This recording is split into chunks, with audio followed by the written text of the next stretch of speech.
do you trust Andrew Berry to make the right decision for head coach? It's a really good question. I talked about this on my latest episode of the Locked On Browns podcast, actually, because I think Andrew's in an interesting spot here where, he survives the wreckage, if you will, and he's now tasked with finding the next head coach. But listen, he's in some way, shape, or form, like it's got to be in the back of his mind that he knows he's next if this doesn't work out. Like the one thing Jimmy Haslam could tout in retaining Andrew Berry was his draft this past year and Malik Collins edition and Andre Schmidt randomly making an appearance in that conversation. Like he had a really good 2025. Can he replicate it in 2026? And if he doesn't replicate it, is he on the outs anyway?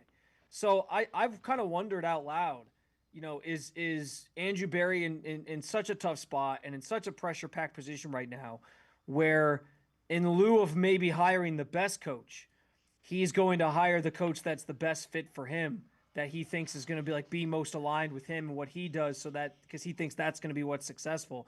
I wonder about that.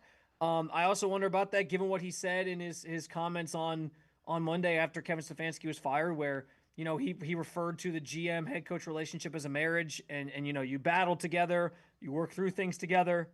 It was kind of along the lines of what he said. Okay. Well, does that mean you're going to try to find the guy that you're going to do that with the least? Or are you going to maybe find somebody who's going to push back every now and then and is maybe just the best hire?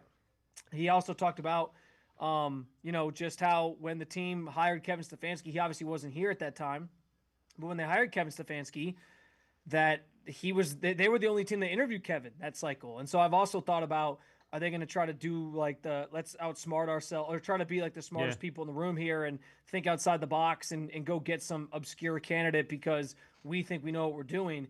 And if that maybe derails you from getting the best guy. So those are all questions I very much have.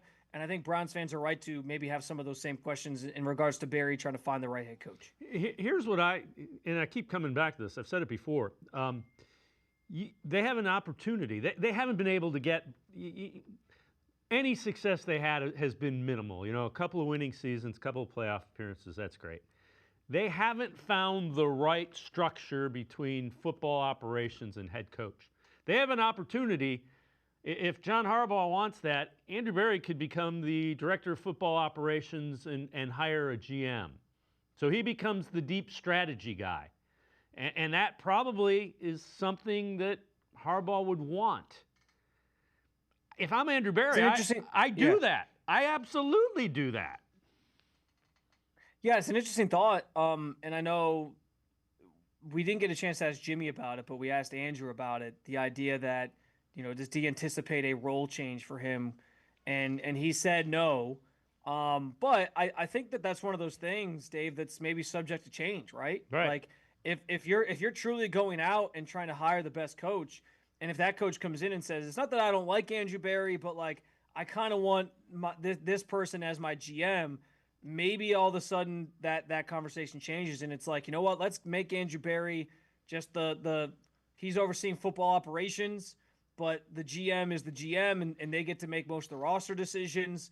And it's kind of this like, three people working in sync. And I think too, as I have wondered more and more about how Andrew Berry sort of survived this and Kevin Stefanski didn't. And I understand like that's been a conversation I've had over and over again. The idea that it does feel in some respects, not that Kevin should have been absolved from anything or, that change shouldn't have been made.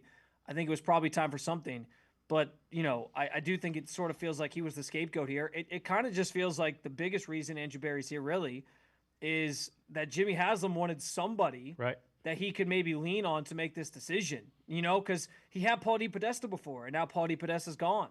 And so I've kind of wondered if that was maybe a lot of what this was Jimmy Haslam being like, well, I don't know if I even trust myself to like fire everybody and then have to hire all these positions over again and start fresh. So I'd rather have somebody here who kind of knows the direction of the organization that I can lean on to help make this decision. I've wondered that as well.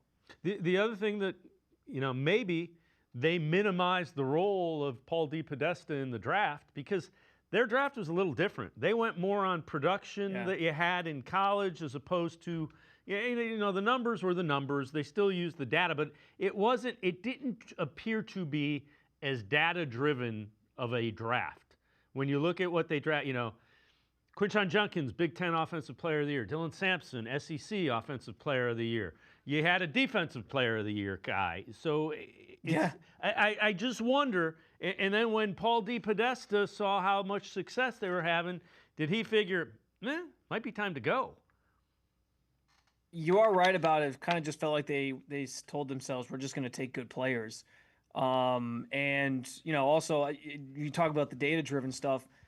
You took 2 running backs and 2 quarterbacks. Like, would the data have told you should have done that too if you were sort of thinking about it that way? I don't know. But yeah, and off of that, I'm kind of fascinated to see what happens with the quarterback situation here. Not obviously, we all are curious who's going to start next year, whether it's Shedeur Sanders or somebody else.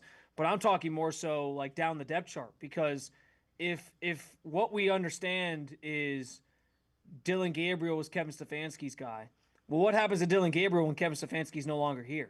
Like, are they really going to trot a room back out there that's 2 now second-year quarterbacks and Deshaun Watson? Are they going to sign somebody else or trade for somebody else? I know Mac Jones' names get gotten thrown around. Malik Willis has gotten thrown. Like, there's different guys out there.